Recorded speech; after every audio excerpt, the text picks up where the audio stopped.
95.1 The Wolf. I'm now joined on the phone with John Butler, the author of Heartland Highways, In Search of America. How are you, my man? Doing great this morning. How are you doing? I'm doing good. I read something here that kind of gave me a little anxiety, gave me a little nausea, maybe it would be a better word. You traveled 33,321 miles for this book. Was all of that in a car? It was in a van finished out by Airstream. It's a Sprinter van, extended. I could sleep in it. I had a little kind of kitchenette in there, bathroom, shower. So I was self-contained. Okay, all right. That doesn't sound as awful as when I read that. I'm not a road tripper. I went to Omaha one time with my best friend. That was 12 hours. I was done. Yeah. Done. So I see that you went 33,000 miles. I'm like, wow, that's obviously impressive. Well, Caden, it was kind of like Forrest Gump. I was only going to do maybe a few weeks or whatever, kind of like John Steinbeck did back in around 1960. He wrote a book called Travels with Charley, where he made a loop around America, and that inspired me when I was a kid reading it, and I thought that'd be cool to do someday. So anyway, I set out, and I was just going to do a loop around America. But again, like Forrest Gump, I just kept going. 33,321 miles, covered all the states. I even sailed to Cuba in a 47-foot sailboat. The reason I did that is talking with the Cubans in Miami and Little Havana, and I thought, well, heck,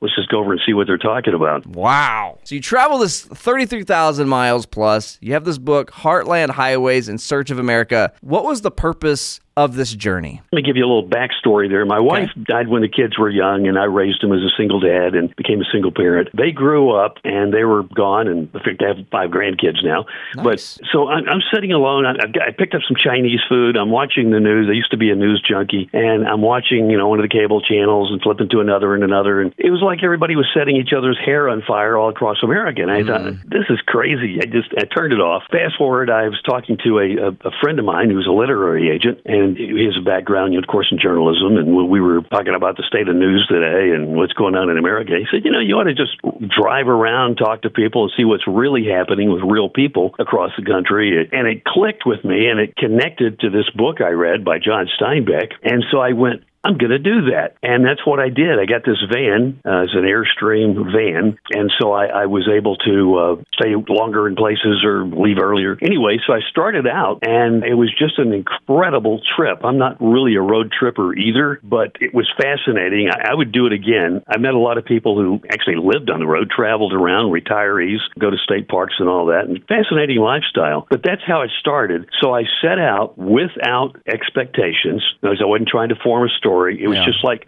see what I find, And you know what, Hayden? It's a beautiful country, and there are a lot of nice people out there. I love to hear that, man, because you're right. You look at the news, and it's like we're the divided states of America, right? And then you're witnessing the truth here. Love it. We're on the phone with John Butler, who is the author of Heartland Highways, In Search of America. Yeah, what I did is I made notes every day. Started writing some in the New York City Library, because the van I got was up outside of Baltimore, and I wound up going to Philadelphia with my first stop, stopped at the Liberty Bell, went on up to New York. It happened to be the election night for Donald Trump and Hillary Clinton, and so that was fascinating. And then I went over to Sag Harbor and went to John Steinbeck's summer home near his home, and his writing hut still there at the edge of the water, glasses right where he left it. Everything was as he left it before he died. And that was a spiritual connection because of the book and an inspiration for the trip. And from there, I went up to Maine, and then I went down the coast. I made, again, all the states.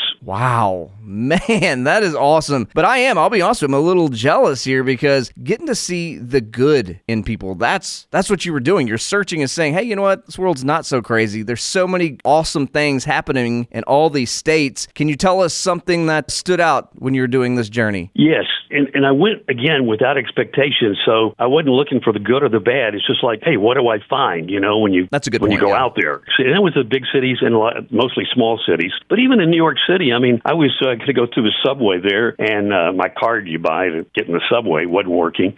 And a young professional lady saw me, came over, said, you can use my card. I said, you got to be kidding me. This is New York City. Yeah. What? People are friendly? Yeah, all the small towns, people were friendly, people were helpful, people, give me directions. I say, a lot of times I would ask how to get to somewhere, or somebody would tell me something to go see. They'd give me directions, and I say, spoiler alert, usually I missed it, but what I found was better. Wait, John, so interesting. You're telling me that we all don't hate each other? Because that's what CNN said, that none of us like each other. We're all against each other. What, there's friendly people out there? What? Yeah, no, it's shocking. It's shocking.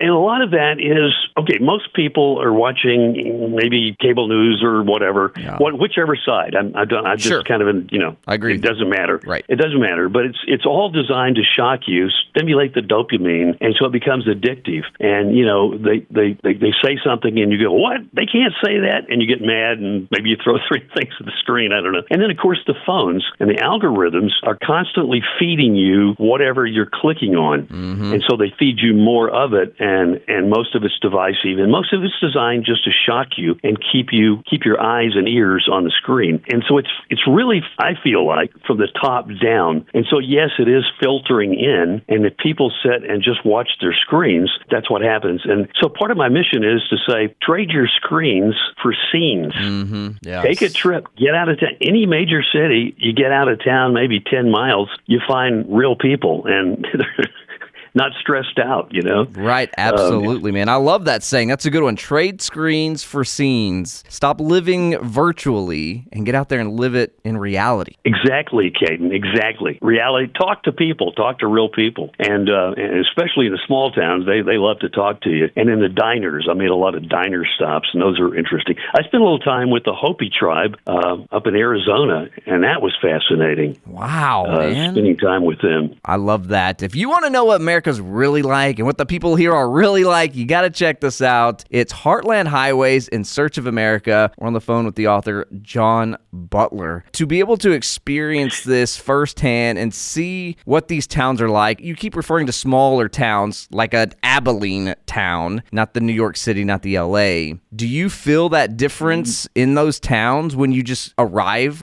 You can. In fact, I lived in Abilene when I was younger, and remember walking to school backwards because the dust and the sand was blowing.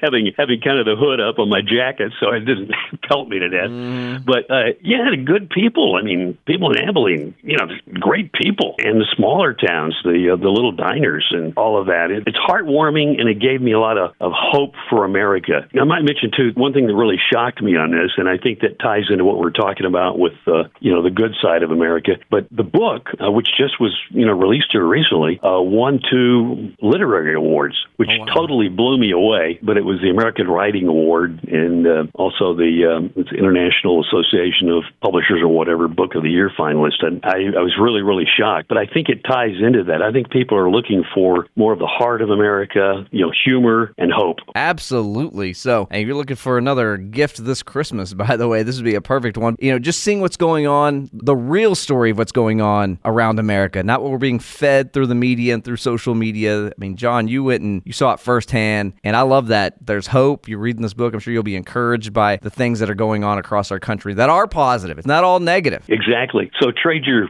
screens for scenes. And I also talk about being a detourist, taking the detours. So I call myself not a tourist, but a detourist. Yeah. Get off the main highway. You're not going to see America on the main highway. Go on the back roads, go the small roads, go through the small towns.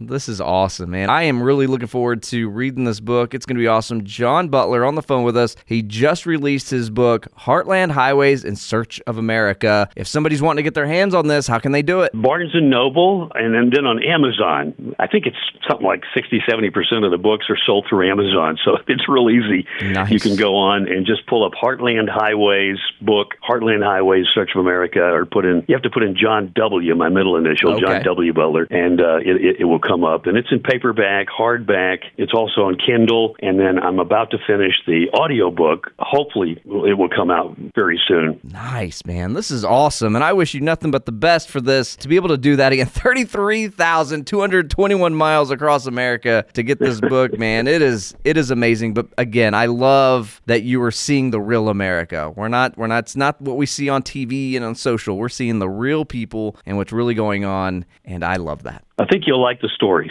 Just talking to you and feeling your excitement about it gets me excited about it. Well, fantastic.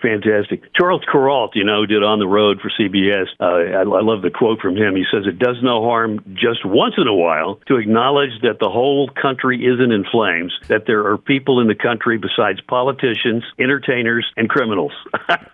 100% accurate. Love that saying. That's really good. Yeah. That's really what good. I did.